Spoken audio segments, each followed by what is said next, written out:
This year has been a crazy one to say the least, and this is mainly because we are seeing historic seasons put up by Shohei Ohtani and Aaron Judge. And since they both play in the American League, they are giving us one of the best MVP races of all time.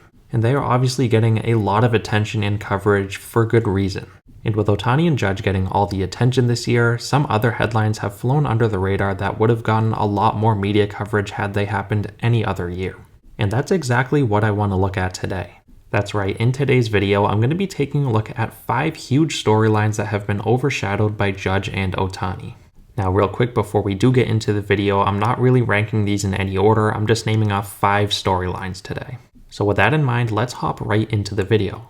Now, the first storyline I want to look at today is the unreal comeback of Justin Verlander. Verlander, for those of you who don't know, is 39 years old and he is coming off of Tommy John surgery, which forced him to miss all of the 2021 season. But Justin Verlander has defied the odds and he has done exactly that. So far this year, in 163 innings, Verlander is 17-4 to go along with a 1.82 ERA, 167 strikeouts, and a .84 whip. He has a 5.3 WAR on the season, which is top 20 even though he did miss 3 weeks recently due to a calf injury. He leads the American League in wins, ERA, and whip. So Verlander has been unreal this season. If there's one pitcher in baseball who's going to come back from Tommy John surgery at the age of 39 and be just as good, if not better than ever, it's Verlander, I guess. Verlander, in my opinion, is leading the AL Cy Young race, and with the White Sox most likely out of playoff contention, I think Dylan Cease is kind of going to fall off a bit in the race. So I think Verlander has to be the clear-cut favorite right now. The Astros are in the playoffs yet again, and it's going to be very exciting to watch Verlander pitch, especially after what he did this year. Moving on to the second storyline I want to talk about today, we have the emergence of the Baltimore Orioles. Over the past couple of years, the Orioles have been consistently bad. In 3 of the past 4 seasons, they have lost at least 108 plus games, and the only season in which they didn't was the shortened 2020 campaign. So in reality, over the past 3 full seasons, the Orioles haven't lost less than 108 games. They have been a dumpster fire, and it's been a very bad time in Baltimore. And coming into this season, while the Orioles were expected to be better than years past, they still weren't expected to come close to competing. In fact, their preseason over-under was set at 62.5. So they were still expected to hover right around 100 losses. On top of that, they were playing in a division that consisted of 4 teams that could potentially make the postseason. But so far this year, the Orioles have come out and surprised everyone. As we stand today, they're 78-71 on the season, and they're going to come close to 85 wins. In preseason, if you told someone that the Orioles were going to win 85 games, they would look at you like you had 3 heads. They have already called up a couple of their star-studded prospects in Adley Rutschman and Gunnar Henderson, who both look to be future stars.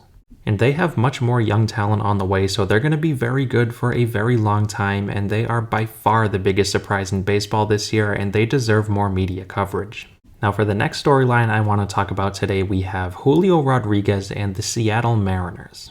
Now, the Mariners hold the longest playoff drought out of any of the 4 major North American team sports, as they haven't made the postseason since 2002. It has been a painful 20 years for Seattle fans, but this year it looks like that drought could come to an end.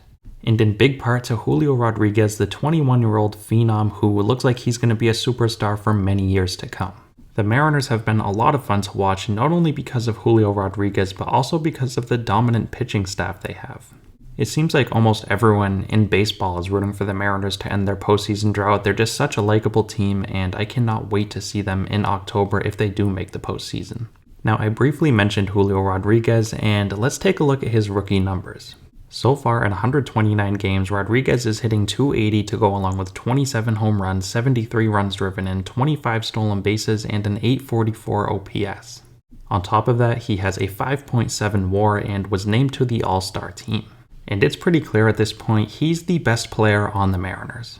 So for a team who hasn't made the playoffs in 20 years, being led by a 21-year-old rookie is definitely something that should be covered all around baseball a lot more than it has been. Getting on to our next storyline that I think is being overshadowed this year, we have Framber Valdez and his historic streak. Framber Valdez has always been a pretty good pitcher for the Astros, and I think he's always been very underrated as well. And although he is breaking major league records this year, I still do think that can be said about him this year. So far this year, in 186 innings, Valdez is 16-5 to go along with a 2.57 ERA, 176 strikeouts, and he was also named to the All-Star team. Now, I mentioned Valdez is making history, and that's because he has 25 consecutive quality starts, which is something that has never been done in a single season in Major League history. And for those who don't know, a quality start is when a pitcher goes at least 6 innings and allows 3 or fewer runs. So Valdez has been a model of consistency all year long for the Astros, and he's a big reason why they are going to win 100 games yet again. And getting on to our fifth and final storyline I want to look at today, we have Albert Pujols and the home run chase. Pujols is a first ballot Hall of Famer as he approaches 700 career home runs. And while he's not close to what he once was, it is still history that we are watching in front of our eyes with Albert Pujols. As we stand today, Pujols is at 698 career home runs, which is 4th on the all-time list. He just recently passed Alex Rodriguez and is only behind Barry Bonds, Babe Ruth, and Hank Aaron. And while he's not going to catch any of them, he is most likely going to hit his 700th home run over the final couple weeks of the season. And for me, growing up watching Albert Pujols throughout his prime back in his St. Louis Cardinal days, his 700th home run is definitely something I'm going to want to see. And for Pujols' 700th home run, it's not necessarily overshadowed as the rest of the headlines I talked about today, but it would definitely be the #1 headline if it weren't for Ohtani and Judge. So when looking at it that way, it has definitely lost some coverage, I guess you could say, and it would definitely get a lot more coverage any other year.